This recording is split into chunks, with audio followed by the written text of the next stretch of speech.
Très heureuse de vous retrouver, mesdames et messieurs. Bonsoir et bienvenue dans ce flash d'information sur Bamako News TV.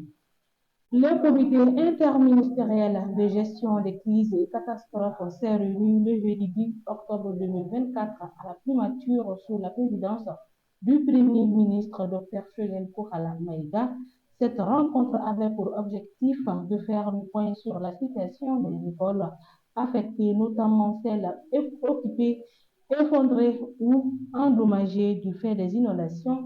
Le ministre de l'Éducation nationale, Amadou Sissavani, a présenté un rapport détaillé sur l'état des infrastructures scolaires à travers le pays. Il a mis en avant les défis majeurs auxquels le secteur éducatif fait face tout en insistant sur l'urgence de prendre des mesures pour permettre aux élèves de retrouver leur cadre d'apprentissage. Le comité interministériel a également abordé les mesures à mettre en place pour la réhabilitation des établissements endommagés et la réouverture des écoles actuellement occupées par des sinistrés en collaboration avec les collectivités et les partenaires techniques et financiers. Toujours au pays. Le jeudi 10 octobre 2024 est une date marquante pour les habitants de San qui célèbrent l'inauguration d'un camp militaire récemment construit. Non seulement 17 mois après la pose de la première pierre, le ministre de la Défense et des anciens combattants, le colonel Sadio Kamara, a officiellement ouvert ce camp qui s'étend sur 500 hectares et accueillera le 23e régiment d'infanterie motorisée. Ce nouveau camp est conçu pour répondre aux besoins de sécurité et de défense de la région. Il comprend des infrastructures modernes tels que des postes de commandement, une zone de vie, un magasin d'armes, un hangar pour engins, une infirmerie ainsi qu'un réseau d'adduction d'eau et d'électricité. Ces équipements assurent un cadre de vie optimal pour les militaires. Le ministre de l'Urbanisme, de l'Habitat, des Domaines, de l'Aménagement du territoire et de la population, M. Imiran Abdoulaye Touré, a animé le jeudi 10 octobre 2024 un point de presse à la Direction nationale de l'urbanisme et de l'habitat. La rencontre avait pour objectif d'informer la presse du lancement très prochain de l'opération systématique d'immatriculation des parcelles de terrain en République du Mali, initiée par les plus hautes autorités et sur instruction du président de la transition. La dite opération a pour but de réduire considérablement les litiges fonciers dans notre pays.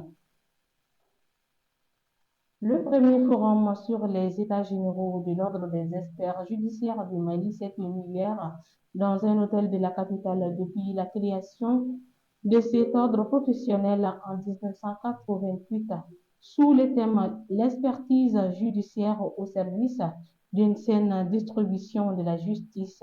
L'ouverture des travaux a été présidée par le ministre de la Justice et des Droits de l'Homme, garde des Sceaux Mamadou Kassoungé. C'était en présence du président de l'ordre des experts judiciaires du Mali, Modi Kantara Koulibaly, et plusieurs professionnels du secteur judiciaire à la suite des états généraux organisés successivement par les avocats, les notaires et les huissiers commissaires de justice.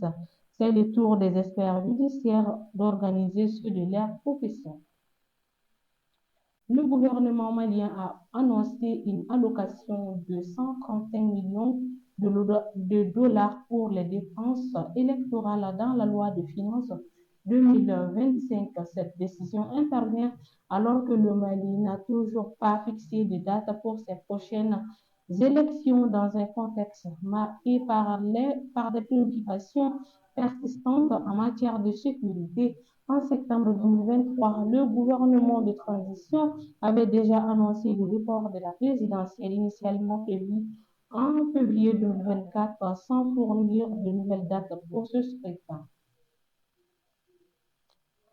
Le prix du carburant baisse de 50 francs à la pompe à partir de ce vendredi 11 octobre 2024.